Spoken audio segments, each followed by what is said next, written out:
वदन्ति मां पाहि संसार समुद्रमग्नं नमो नमस्ते पुरुषोत्तमाय। पुरुषोत्तम भगवान को यस्ता प्रकारले पुरुषोत्तम भगवान का पावन चरित्र मैले यहाँहरूलाई यो भन्दा अगाडि पहिलो भाग दोस्रो भाग श्रवण गराइसकेको छु। आज म पुरुषोत्तम भगवानको तेस्रो भाग अन्तिम भाग लिएर उपस्थित रहेको छु। निश्चय नै पुरुषोत्तम व्रतका व्रतीहरूलाई यो सौभाग्यको कुरा हो। मैले यहाँहरूलाई संक्षिप्त रूपमा 3 भागमा विभक्त गरेर यो महात्म्य श्रवण गराइरहेको छु। आउनुहोस् यहाँहरूलाई पनि आज स्वागत तथा अभिवादन गर्दै हाम्रो यस धर्मरक्षा च्यानलबाट यहाँहरूलाई हार्दिक स्वागत तथा अभिवादन गर्दछु। म भक्तिमती आमाहरू, भावमय पितावर्ग, बालगोपाल एवं पुरुषोत्तम भगवानको निरन्तर अनुष्ठान गरेर रहनुभएका तमाम भक्तजनहरूमा, भक्त सज्जन वृन्दहरूमा हामीले यस्ता प्रकारले अगाडिका कथा श्रवण गरेका छौँ। अब हामी पनि आजको कथाधारामा प्रवेश गर्नेछौँ। पुरुषोत्तम भगवानका पावन चरित्र योभन्दा अगाडि मैले श्रवण गराइसकेको छु। आज फेरि चित्रबाहु नाम गरेका एकजना राजा हुनुहुन्छ अनि ऐश्वर्य भोग गरेर आनन्द साथ बस्नु भएको थियो चित्रबाहु नाम गरेका राजा। त्यसै अवस्थामा एक दिन अगस्त्य नाम गरेका ऋषिको आगमन भयो चित्रबाहुका दरबारमा। चित्रबाहुले अगस्त्य महामुनिको प्रार्थना गर्नुभयो, अभ्यर्थना गर्नुभयो, आतिथ्य सत्कार गर्नुभयो, पूजन गर्नुभयो अनि गुरुदेवसँग प्रश्न गर्नुभयो। हात जोड्दै राजा चित्रबाहुले, गुरुदेव, यो ऐश्वर्य, यो अनुकूल पत्नी, सारा भाइ भारदारहरू अत्यन्त सुन्दर रूपमा मेरो राज्यमा अवस्थित रहेका छन्। कुनै कुराको, कुनै ऐश्वर्यको कुनै कमी पनि छैन। सारा प्रजालाई मैले सुखपूर्वक पालन गरेको छु। यस्तो कसरी प्राप्त हुन्छ प्रभु? यो मलाई पूर्वजन्म वृत्तान्त हजुर जान्नुहुन्छ भने मलाई बताइदिनुहोस् भन्नुभएको थियो। हो, हाम्रो जन्म कुण्डलीको पञ्चम भावबाट पूर्व जन्म वृत्तान्त थाहा हुन्छ। अगस्त्य मुनिले चित्रबाहुको जन्म कुण्डलीको पञ्चम भाव हेरेर उनको पूर्व जन्म वृत्तान्त सबै बताउनु। राजन, तिम्रो पहिलो जन्ममा तिमी शिकारी थियौ। तिम्रो जन्म शिकारीमा भएको थियो। तिमीहरू पति पत्नी दुवैजना जंगलमा बस्दथ्यौ र अनि त्यसपछि जंगलमा बसेर तिमीहरूले शिकार घेरेर आफ्नो जीवन यापन गरिरहेका थियौ। दैववशात त्यसै अवस्थामा एक दिन उग्रदेव नाम गरेका ब्राह्मण वैशाख जेठ महिनाको अत्यन्त धूप भएको बेलामा अत्यन्त प्रताडित भएर पानी पनि पिउन नपाएर, भोजन पनि गर्न नपाएर अत्यन्तै दुखित भएर लडखडाउँदै तिम्रो आश्रममा पुगे। तिमी जान्थ्यौ, तिमीहरू वासस्थानमा, तिमीहरूको वासस्थानमा अगस्त्यजी पुगिसकेपछि ती भोकाएका ब्राह्मण, तिर्खाएका ब्राह्मणहरूलाई तिमीहरूले पातको सेउलाले हम्केर शीतल छाया प्रदान गरेर पंखा हम्किदिने काम गर्यौ। त्यसपछि तिमीहरूले मिठा मिठा राम्रा राम्रा स्वादिला फल, शीतल शीतल पानी ल्याएर तिनीहरूलाई पिलायो। ती उग्रदेव नाम गरेका ब्राह्मणले वैशाख जेठ महिनाको यस्तो अत्यन्त प्रचुर गर्मी भएको अवस्थामा तिमीहरूले दिएको पानी, तिमीहरूले दिएको फल प्राप्त गरेर साह्रै प्रसन्न भए। ती दुईटै शिकारीहरूको अवस्थालाई देखेर हो यिनको दयनीय अवस्था छ, एउटा उपदेश गर्न पाएदेखि यिनीहरूको कल्याण हुन्थ्यो भनेर तिमीहरूलाई ती उग्रदेव नाम गरेका ब्राह्मणले उपदेश गरे। म तिमीहरूलाई एउटा उपदेश गर्छु, यो काम गर ल भनेको थियो। हुन्छ गुरुदेव, हामी गर्छौँ। तिमीहरूको त्यस्तो वचन सुनेर ती दयालु उग्रदेवले भने, अब नजिकै पुरुषोत्तम महिना आइरहेको छ, पुरुषोत्तम व्रत गर तिमीहरू। यो कसरी गर्नुपर्छ गुरुदेव भन्दाखेरि नित्य उठेर ब्रह्म मुहुर्तमा स्नान गर्नुपर्छ, आफ्नो नित्य कर्म सकेर पुरुषोत्तम भगवानको जप गर्नु पर्दछ, श्री कृष्ण पुरुषोत्तमलाई, राधा पुरुषोत्तमलाई प्रसन्न बनाउनु पर्दछ। यज्ञानाम जपयोस्मि, यज्ञोस्मि भनेको हुनाले जप नै भगवानको स्वरूप भएको हुनाले जप गर्नु पर्दछ, अनुष्ठान गर्नु पर्दछ। अनि त्यो जपको दशांश तिल तण्डुल सर्पीद्वारा हवन गर्नु पर्दछ भन्नु। प्रभु यो जङ्गलमा हामीलाई यो सम्भवै छैन, हामी कसरी गर्नु?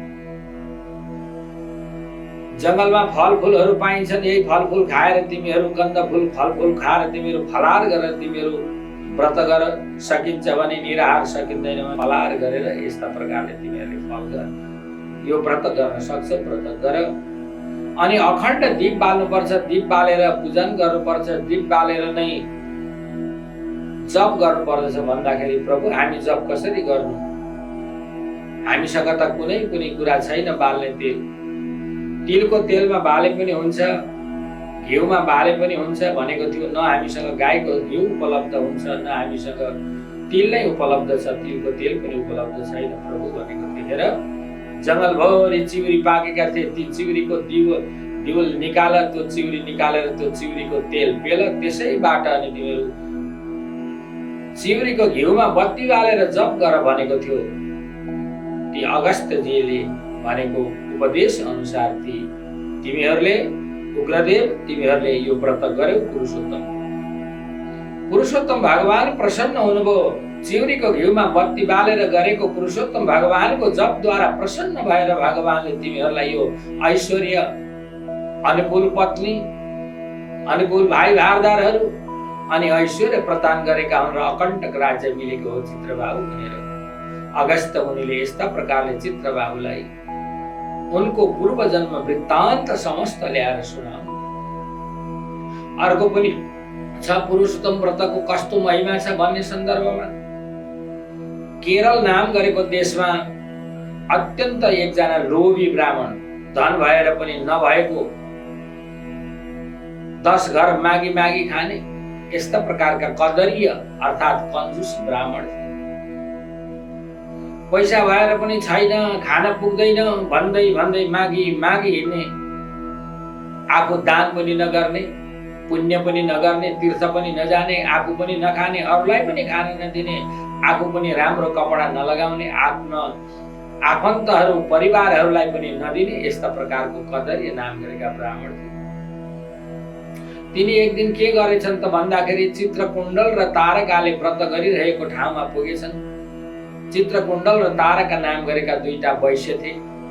वैश्य दम्पतिहरूले पुरुषोत्तमको महिमा गरेका थिए, पुरुषोत्तमको व्रत गरेका थिए, जप अनुष्ठान गरेका थिए। उद्यापनका दिनमा पुगेछन्। धेरै ब्राह्मणहरू आएका, 30 जना ब्राह्मणहरू आएका, त्यहाँ हवन गरिरहेका। त्यसपछि गएर काँसका थालीमा मालपा बनाएर सम्पुट गरेर दान गरिरहेका, मिठो मिठो भोजन बनाइरहेका अनि त्यो भोजन दान गरिएका। यस्तो प्रकारको स्थिति देखेर त्यो कदेर नाम गरेको ब्राह्मण पनि त्यो सुनेर ती चित्रकुण्डल र तारका भएको स्थानमा पुरुषोत्तमका प्रति भक्ति भएर भनेको होइन, चित्रकुण्डलाई र तारकालाई फुर्क्याउन पाएदेखि उनीहरूको प्रशंसा गर्न पाए मलाई पनि भोजन दक्षिणा मिल्छ भनेर त्यही आशाले ती कदेर नाम गरेका ब्राह्मणले चित्रकुण्डल र तारकालाई भने, हे तारका, हे चित्रकुण्डल, तिमीहरू अहोभाग्य छौ, तिमीहरू दुईटै नै अहोभाग्यशाली छौ।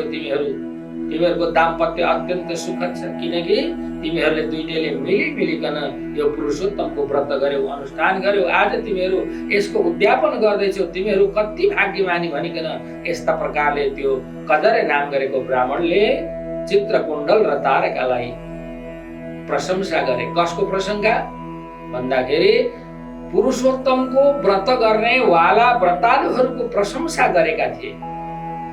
राम्रो काम गरे पनि नराम्रो काम गरे पनि एक दिन त यो संसार छोडेर जानु नै पर्छ। कदेर नाम गरेका ब्राह्मणलाई त्यहाँबाट घरबाट पनि निकालिदिए, गाउँबाट पनि यो साह्रै लोभी बाहुन हुँदा हुँदै पनि छैन भन्छ भने गाउँ घरबाट निकालिएका ती कदेर नाम गरेका ब्राह्मण एउटा मालिकामा पुगे, एउटा बगैँचा लगाएको थियो। मालीले त्यो बगैँचामा बसेर अत्यन्त राम्रा फलफुलहरू कुरिरहेको, यस्ता लटरम्म फलफुल भएका बगैँचाका मालिक कहाँ पुगे। अनि त्यसपछि गएर भने, हेर न, मलाई खानै छैन, भोकले पनि मर्न आँटे। मालीले भने, तिमी ब्राह्मण रहेछौ, ठिकै छ, दुखी पनि रहेछौ, भइगयो।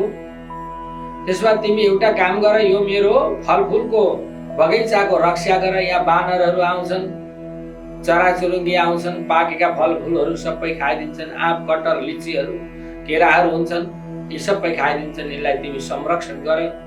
म भ्याउँदिन पनि टाढा टाढासम्म यो फलफुल व्यापार गर्नु छ र व्यापार गरेर लिएर आएर अनि फेरि त्यसको आशामा उठाउन जानुपर्छ, टाढा टाढासँग जानुपर्छ। त्यसो भएको हुनाले मेरो पनि यहाँ कोही पनि व्यक्ति छैनन्, तिमीले यो मेरो बगैँचाको रक्षा गरिदियो भनेको त बडो खुसी भएर आओस्। त्यो माली बाहिर गएको अवस्थामा राम्रा राम्रा फलफुलहरू आफै बेचेर आफै पैसा लुकाएर राख्थ्यो। अरू बेला कम फलेको बेला पनि राम्रै आम्दानी हुन्थ्यो, परन्तु अहिले त राम्रो फल लागेको बेला पनि आम्दानीमा कमी भएको देखेर मालीले सोधे, हे ब्राह्मण, पहिले भन्दा त अहिले झन् मेरो आम्दानी बढ्नु पर्ने, अहिले त घट्यो नि त भनेको थियो। त्यो कजार नाम गरेको ब्राह्मणले भन्यो, ए मलाई तिमीले दोष लगाएको, गाउँ गाउँ डुलेर म भोजन गर्छु अनि तिम्रो बगैँचाको रक्षा गरेको छु, मलाई दोष लगायो भन्यो। तर परन्तु उसले ढाँटेको थियो, उसले फलफुल सबै चोरेर बेचेर पैसा राखेको थियो। त्यतिसम्मको कदरीय अर्थात् कंजूस, लोभी। राम्रो काम गरे पनि नराम्रो काम गरे पनि यो संसारबाट मर्नै पर्छ भनेदेखि नराम्रो काम किन गर्ने? राम्रो काम गरेर मात्रै यो शरीर व्यतीत गर्नु राम्रो हुन्छ र यो संसार त अस्थायी हो, शरीर अस्थायी हो, यहाँको सम्पत्ति अस्थायी हो। त्यसकारण स्थायी सुखको प्राप्तिको लागि भगवान पुरुषोत्तमको व्रत गर्नुपर्छ। परन्तु आज ती कदरे नाम गरेका ब्राह्मणले त्यसो गरे। तिनको 87 वर्षको उमेरमा तिनको देहान्त भयो।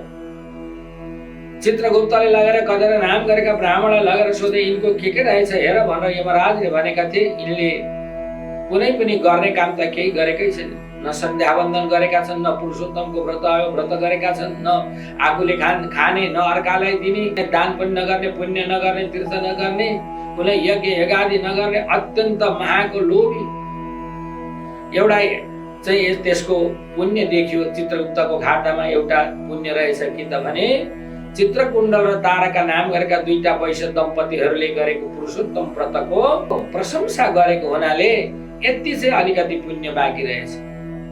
चित्रगुप्तले विचार गर्नुभयो, यसलाई पहिले पापको फल भोगायो भनेदेखि पुण्य प्राप्त गर्न पाउँछ, होइन पहिल्यै पुण्यको भोग गरायोदेखि सिँढे फुलले मर्तलोके विसन्ति भनिएको छ। यो त फेरि मर्तलोकमा गएर फेरि पापै गरिहाल्छ। त्यसो भएको हुनाले अब यसलाई पहिले पापको फल भोगाउनु पर्यो।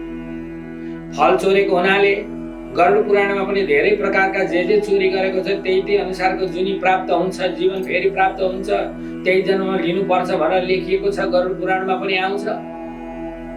उसले फल चोरेको थियो, फल चोर्नेवाला बाँदर हुन्छ, अर्काको फल चोर्नु हुँदैन। बाँदरको जस्तो बेहोरा भएको यसले चाहिँ फल चोरेर बेचेर पैसा राखेको हुनाले यो कदरियाले अब यसको चित्रकुण्डल र तारकाको पुरुषोत्तम व्रत गर्नेवालाहरूको प्रशंसा गरेको पुण्य छँदा छँदै यसलाई पहिले पापको भोग भोगाउनु पर्यो भनेर चित्रगुप्तले तिनलाई बानर योनिमा पठाए। रामचन्द्र भगवानले आफ्नो सेवा गर्नेवाला बानरहरूलाई भन्नुभएको थियो, हे बानर हो, मेरो भोक सेवा गर्यो, तिमीहरूको जात जहिले पनि फल, जल र राम्रा राम्रा जङ्गलले युक्त भएका ठाउँमा बास पाऊ भनेको थियो।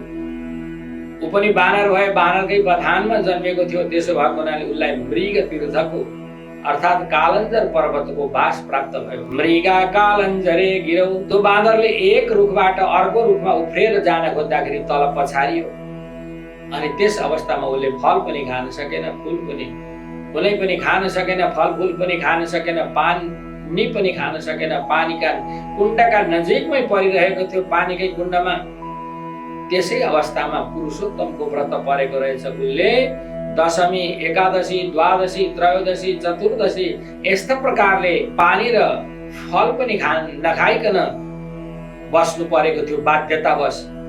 तर पुरुषोत्तम व्रतको अन्तिम दिन परेको रहेछ अनि त्यसको प्राण छुट्यो। प्राण छुट्यो त अचम्म भयो, उसलाई त अत्यन्त दिव्य देह प्राप्त भयो। भगवान श्रीकृष्णका दूतहरू आएको देखेर छक्क परो तिमीहरूको। हामी त भगवान गोलोक धामका हामी दूतहरू किन आएको, तपाईलाई लिन आएको, किन, मैले के गरेँ त्यस्तो भन्दाखेरि तपाईले यस मृगतीर्थ जलमा बसेर, कालञ्जर पर्वतको पावन जलमा बसेर तपाईले स्नान गर्नुभयो अहर्निश रूपमा, निराहार भएर व्रत गरेको हुनाले तपाईको पुण्यको प्रभाव अत्यन्त ठुलो छ, महिमा। त्यसो भएको हुनाले त्यही पुण्यका प्रभावले तपाईलाई गोलोक धाम प्राप्त भएको छ, हामी लिएर जान्छौँ भनिकन यस्ता प्रकारले तिनलाई लिएर गए। त्यसरी कजर नाम गरेका ब्राह्मणको वानर जन्म भइकन पनि यस्ता प्रकारले अनजानमा गरेको व्रतको प्रभावद्वारा गोलोक धाम प्राप्त भयो। वानरबाट मुक्त भएका ती पार्षदले सोधे, अनि यो विधान के छ भन्दा त्यस विधानको बारेमा गोलोकीय पार्षदहरूले यदि जप गरेको त्यसको दशांश हवन गर्नु त्यो सम्भव छैन भनेदेखि अखण्ड दीप बालेर जप गर्नु, अनि त्यसपछि त्यसैको दशांश जप गर्नु। अनि के गर्नु त भन्दाखेरि अरू केही सम्भव छैन भने पनि यस एउटा काँसको थालीमा मालपुवा बनाएर 30 वटा मालपुवा पीताम्बर वस्त्रले बाँधेर बाहिरबाट धागाले घेरेर ब्रह्माण्डको प्रतीकको रूपमा त्यो कांस्य पात्र मालपुवा दान गर्नुपर्छ, जसले गर्दाखेरि ब्रह्माण्ड दानको फल प्राप्त हुन्छ भनिकन यसको अत्यन्त सुन्दर महिमा छ। सक्नेले दम्पति ब्राह्मणहरूलाई भोजन गराउने, सात्विक ब्राह्मणहरूलाई भोजन गराउने, अष्टादशाक्षरी मन्त्रको जप गर्ने अथवा कसैले अष्टाक्षरी मन्त्रको जप गर्ने, विशेषतः पुरुषोत्तम श्रीकृष्णको जप गर्ने, सराधा सहित भगवान श्रीकृष्णको यथाविहित प्रकारले पूजन गरेर त्यसको उद्यापन गर्ने विधान विशद रूपमा व्याख्या गरिएको छ।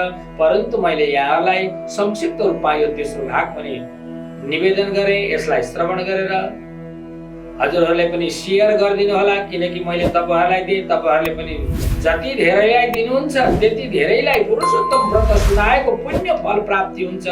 त्यसो भएको हुनाले हजुरलाई प्राप्त भएको यो कथा शेयर गरेर अरूलाई पनि प्रदान गर्नु होला र यस च्यानललाई हजुरले सब्स्क्राइब गरिदिनु होला, लाइक गरिदिनु होला, जसले गर्दा मलाई यस्ता धार्मिक कुराहरूको प्रवचन गरेर तपाईहरुलाई ज्ञान दिने कुरामा मलाई पनि प्रेरणा मिलिरहन्छ भन्दै मेरा वाणीलाई यही विश्राम गर्छु। जय श्री राम।